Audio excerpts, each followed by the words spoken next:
Hello and welcome to The World is Quiet Here podcast. As you can tell by the train or whatever that just picked up speed, Giant this will bus. not be a quiet podcast. But we like to break our own rules sometimes. This is Pam. I'm Pam. This is Kevin. I'm Kevin. And this is Mount Healy, not Denali. But it is in Denali National Park. And sometimes tourists think it's Denali. But it's not. And they are not ignorant. So we're here to talk about not Denali or Healy. We're here to talk about The Picture of Dorian Gray.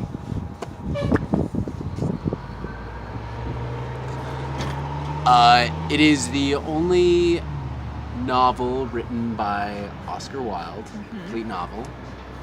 But he's a playwright. He is a playwright. He has other works that are out there. He's pretty well known. I'm pretty sure I was supposed to read him a lot throughout my theater life. I don't think I ever did. Well, at least you're being earnest. And you understand the importance of it. You really doubled down on that. Like, you could have thrown it out there for me, and I could have been like, and that's important. But you were like, I don't think she's going to do it. I'm just going to do the whole thing. Of course. So, yeah.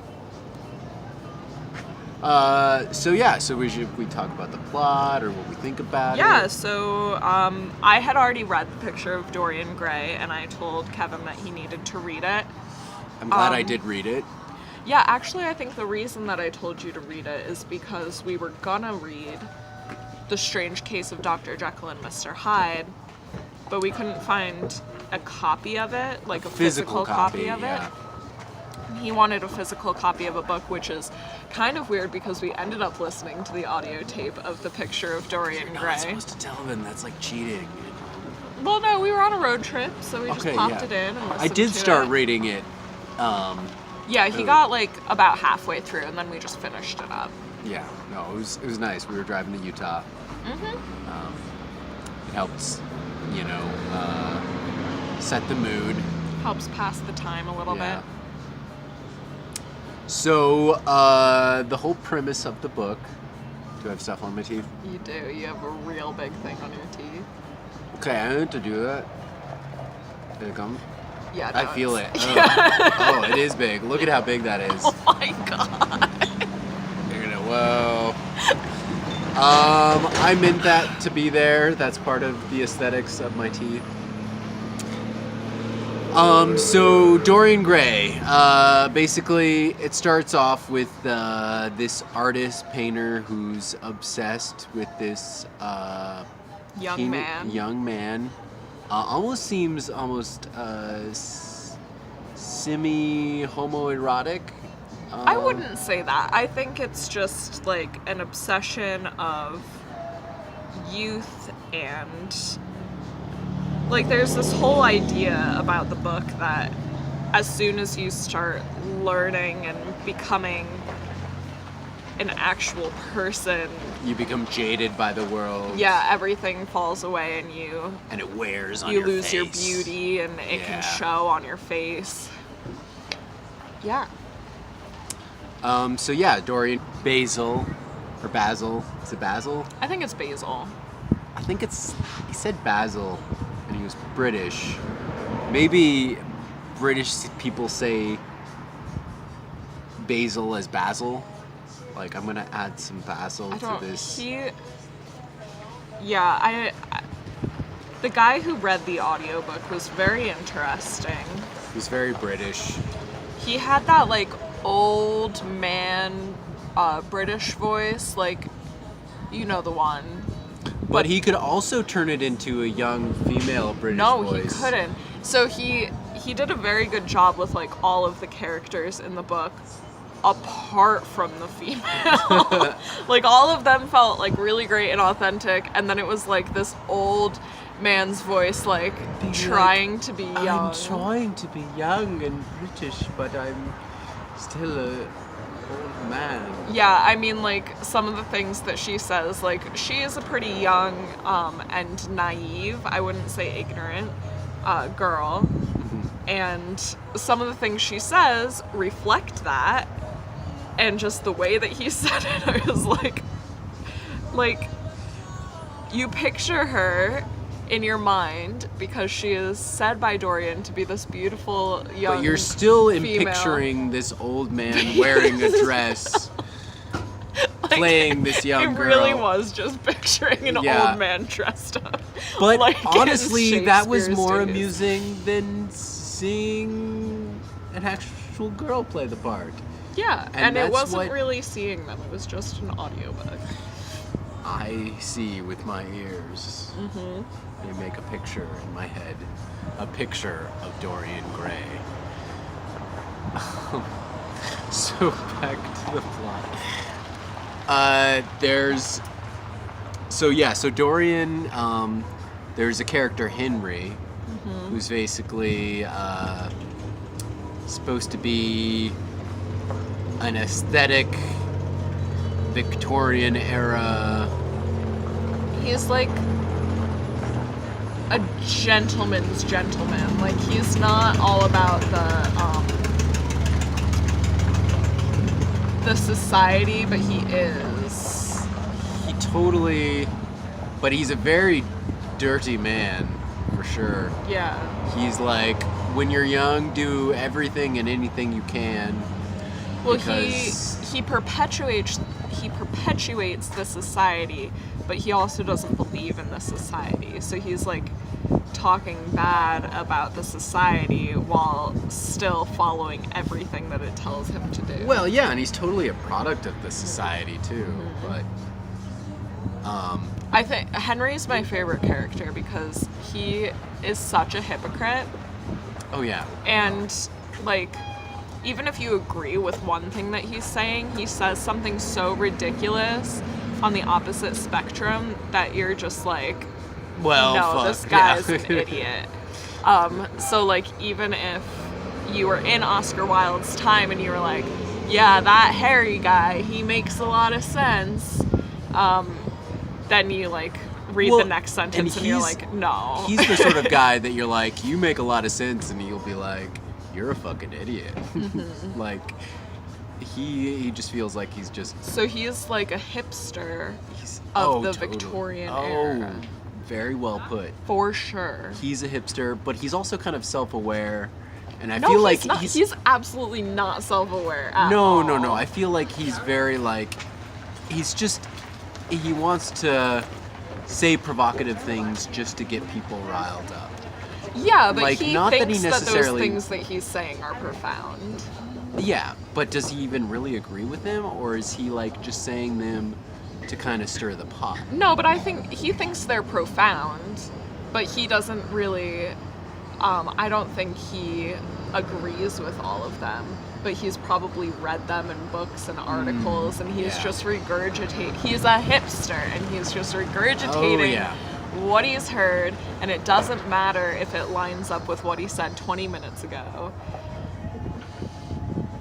Because he'll be like, oh, what I said 20 minutes ago is so passé.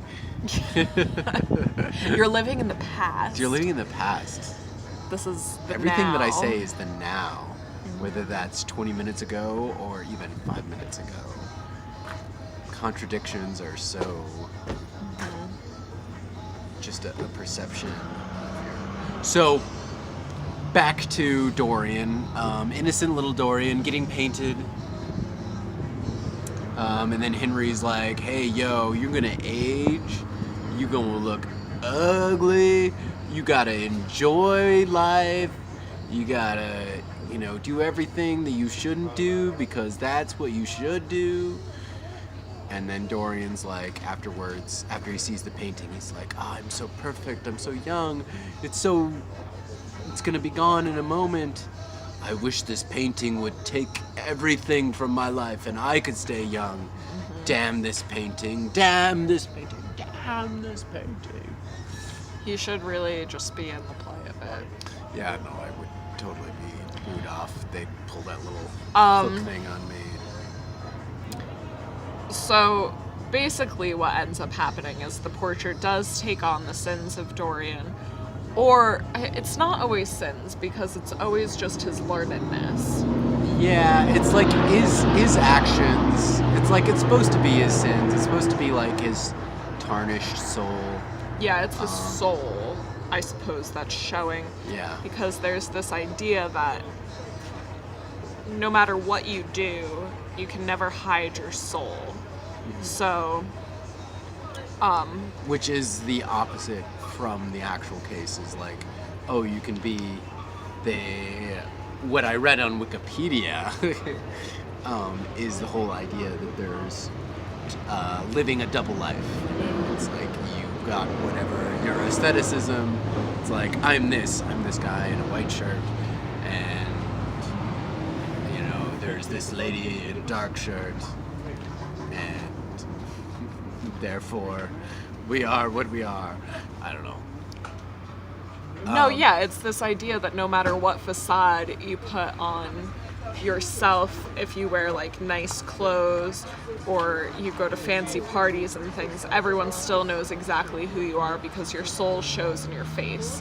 So the first thing that is shown in Dorian's soul is cruelty, because he was so cruel to Sybil. Yeah, so let's go into that a little bit. Like, Well, There's- just hold on one oops. second. pulling my horse's back. So that cruelty, he could put all of the lovely clothes on over that, but people would still know that he's cruel by looking at him. And that's what the picture of Dorian Gray is preventing people from seeing. They're preventing from seeing that he has a cruel streak. So when Harry comes to him and says Sybil has died,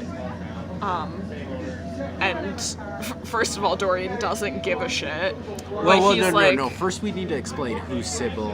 No, hold Sybil on, babe. Vane Let me is. just finish the thought, Okay. and then we can talk about it. But Sybil, so he doesn't believe that Dorian could have this cruelty in him that Dorian definitely has, because he's not worried about Sybil. He's worried about himself. He's worried about if he's going to get caught for having a part in Sybil's death. He's worried about all of that stuff. But Lord Henry cannot come to terms with the fact that Dorian is cruel, because he looks like he's not cruel.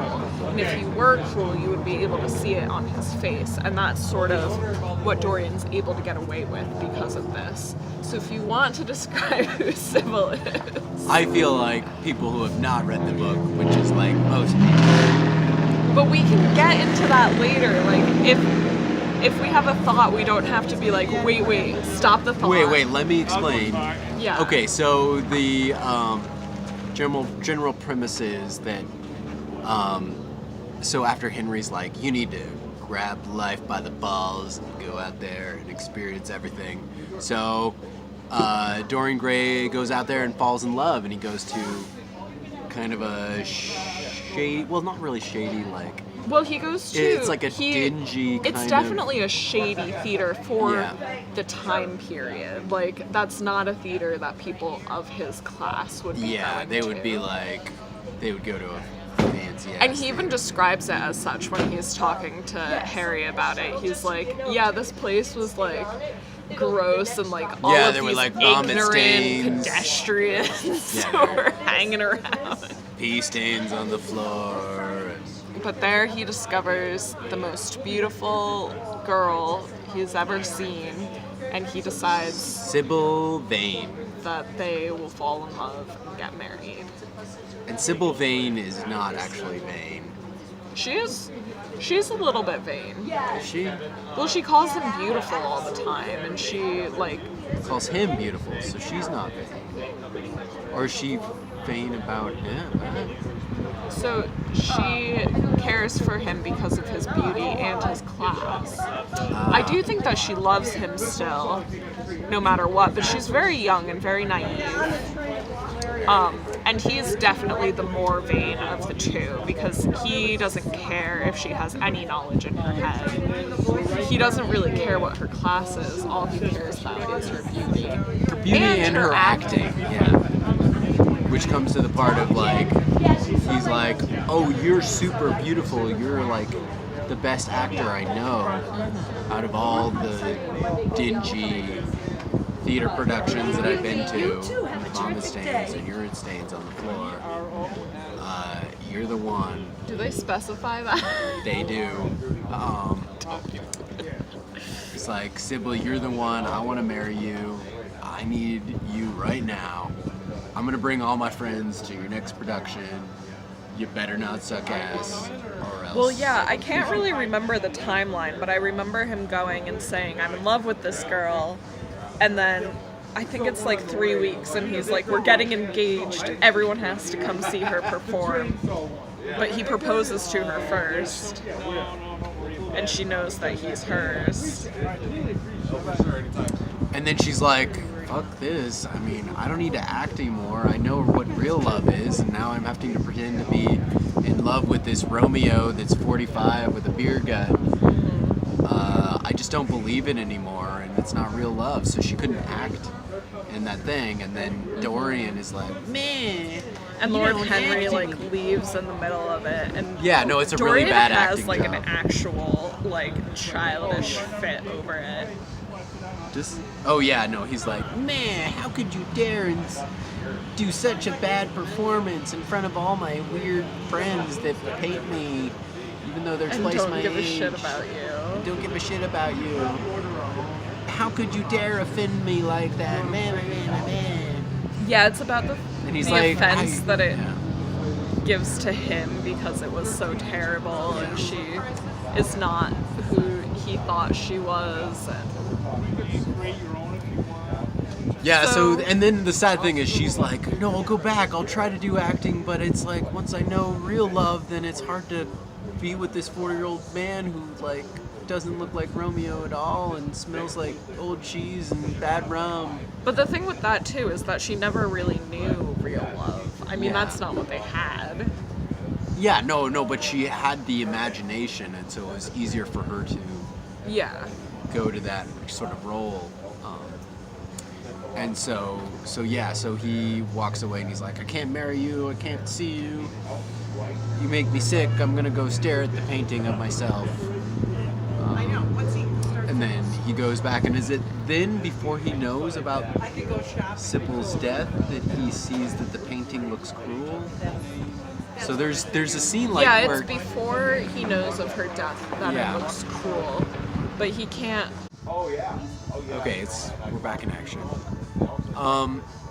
So yeah, it's as you were saying, What was I saying? when he goes back to the painting, it's before she's actually passed away. Yeah, so he doesn't believe that the painting has taken on this cruelty from him. He just thinks that it's a trick of light or something like that. He doesn't really believe that the painting is taking on his sins. And the painting has like a weird kind of a cruel smirk of like, Yeah. And he sees that must have been what his face looked like as he was leaving Sybil yeah. and refusing to continue on with her. And it's not really until he feels terrible about it until Harry comes and says that she's dead, and that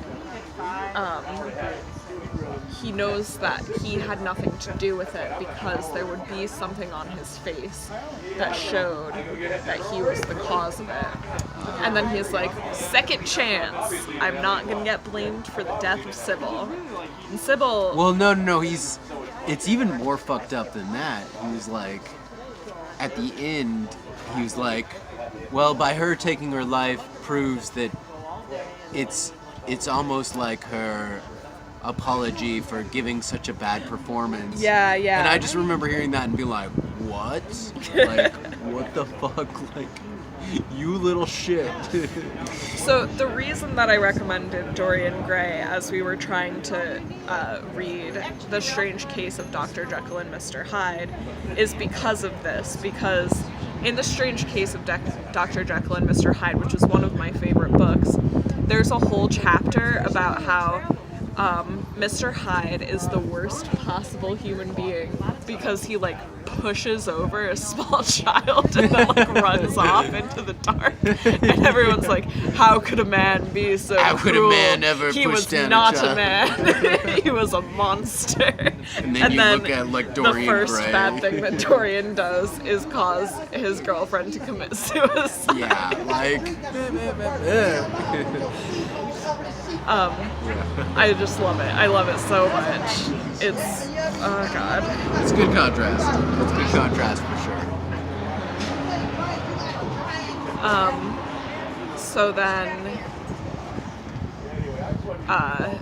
after that, he realizes that this painting will take all of the bad things and even good things, because all of the knowledge that he gains throughout the years that he is able to use this painting are good things. I mean, they're a little bit boring, but I'm a little bit boring, so I was reading the book like, yes, talk more about the carpets that you've gotten in 17 different countries. Well, yeah. And their I mean, intricate embroidery. It kind of makes getting worldly sound like sacrilegious, or maybe not sacrilegious, like...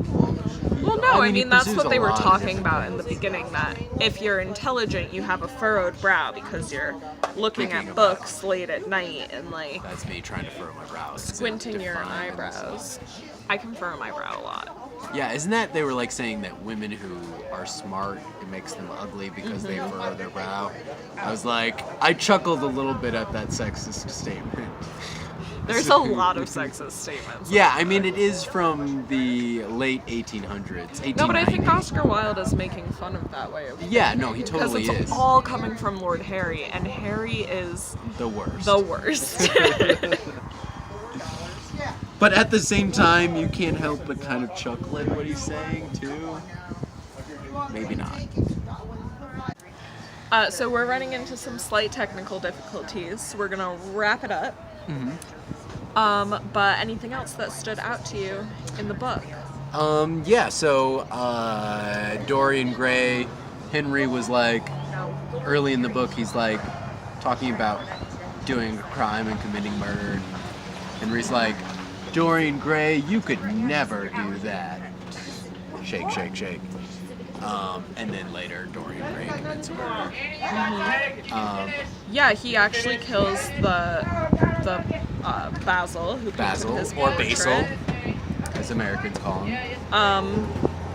And I mean, it's sort of like comeuppance for Basil for treating this man who is just mortal as like this sort of god, and saying that he's above everything else, and then he sort of gets it thrown back in his face as he's trying to plead with Dorian to be a better person, because even though Dorian, everyone looks at him and they think that he's very innocent, there are so many people who will no longer hang around him, and there are so many people who, specifically Basil says, go to him and say, I don't understand how you can be friends with Dorian still, he's such a bad guy, or like whatever they say, he's not happy with it.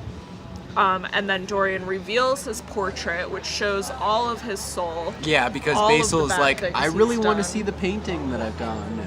Yeah. And somehow, like, there's a little while where, like, he tries to be good, and then, like, he goes back to the painting, and the painting is even uglier. And I think it's like, if you're trying to do the good things for all the wrong reasons, Yeah. then, and for him, it was just like a new exploration. Like, he's Yeah. done so many terrible things. He's like, oh, might as well try good just for good's sake. Yeah. And And he's then, like, nope, I want to go to murder. well, he doesn't say that he wants to go to murder. He doesn't really choose that. I mean, Basil says that he's going to expose him and show that he is sort of a fraud, because he's pretending to be this very noble Well, yeah. man. And I don't know if we explained, he hasn't aged in 18 years. He's still Yeah. as youthful as ever. But people don't seem to... That doesn't seem to be the problem people have with him. No, it's... He's stayed the exact same, and everyone just dotes on him and everything. but there are these stories, and women won't go near him, and there are these young men who are his best friends who will no longer talk to him. And it's sort of like, even though he appears to be this very gentlemanly man, who's very intelligent because of all the things he's learned about, he's still not. So on the painting, he's like, everything is on there. You He's know, grimy. Like, I think grimy, he's like hunched cool. over and. He's got like blood coming out of his eyes. Well, that's or not something. until after he's murdered. Oh yeah, no, there's blood on his hands after he's like. Yeah. That's one of my favorite images that I got when I read the book the first time. That idea that he looks up at the painting and it looks like fresh blood dripping from his fingers and onto the floor at his feet of the painting. I just love that image. And then he covers up the murder, so he still hasn't learned his lesson after that. He covers up the He's murder. got a chemist friend, and he's like, yo, dog, I will not tell my homies about you making meth if you destroy this pottery that I've got. And so, And he has a party the next night in the house, I think with the body still there. yeah, which is fucked up. I mean, it's a little bit off. But, and that still doesn't, hiding the murder and everything, he starts to get paranoid.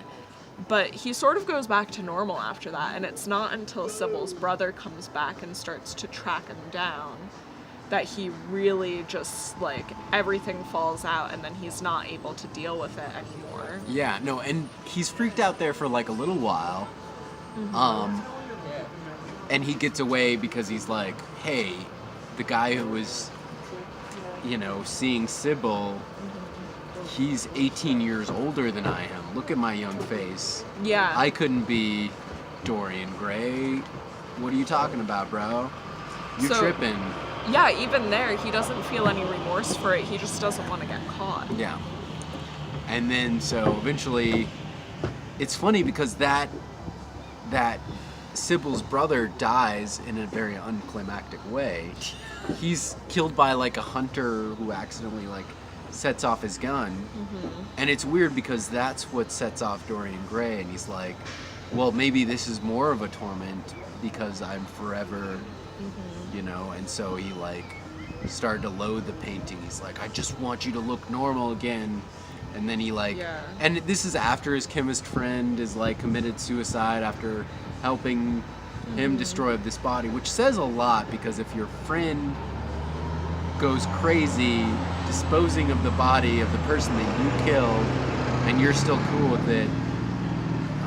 Well, I think the book does gloss over, but I think this has happened many other times. I think many people in Dorian Gray's life have maybe not taken their lives, but there's one guy who's at the opium den every day because he can, like, he's fallen into this life of drugs, and there's people who've moved miles and miles. I mean, it was like the olden days where they didn't move to Alaska, but Yeah. moved They far moved away. like 30 miles away. Yeah, Which to not have that's like a anything to week do in with trouble. him. And those aren't the those aren't the things that bothered him. The things that bothered him were that his past was following him and he might still get caught. That he could not continue covering up these things for, you know, like, he's like, oh, I got away with Basil's death, but what about the next death? And like, will I get away with that one? So he starts to hate the painting because it's proof that he has done all of these bad things, and he's worried that someone's gonna find it and be like, that's his soul.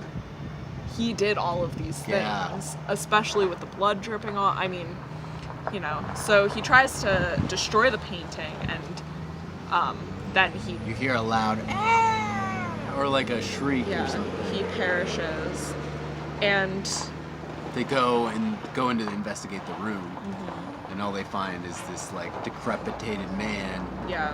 with all of Dorian's rings. Yes. That would make more sense if I had rings. But the painting looks like Dorian did before his death. Yeah.